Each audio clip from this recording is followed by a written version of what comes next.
এই ভয়ঙ্কর দেখুন শার্কটা কাজটা করে সমুদ্রের কি। নিচে সাঁতার কাটতে গেলেই হঠাৎ করে একটা ঝিনুক তাকে গিলে ফেলে। এরপর চাবিয়ে চাবিয়ে তার মাংসগুলোকে খেয়ে তার কাঁটাগুলোকে বাইরে ফেলে দেয়।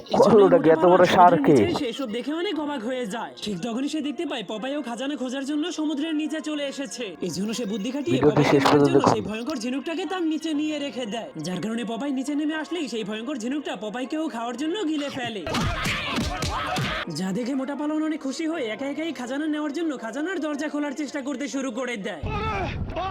কিন্তু সে দরজাটাকে খুলতে সক্ষম হলেও ভিতর থেকে আরো মজবুত একটা লোহার দরজা বের হয়ে আসে। ঠিক তখনই পপাইও সেই ঝিনুকটাকে আবারও ভিতর লোহার থেকে মারতে দরজা। মারতে অনেক কষ্ট করে তারপর তার কি হয় ভেতর দেখুন। থেকে বাইরে বের হয়ে আসে। যা দেখে মোটা পালন পপাইকে বোকা বানানোর জন্য একটা মাছ এবং পুতুলের মাধ্যমে নকল জলপরি বানিয়ে পপাইয়ের কাছে পাঠিয়ে দেয়।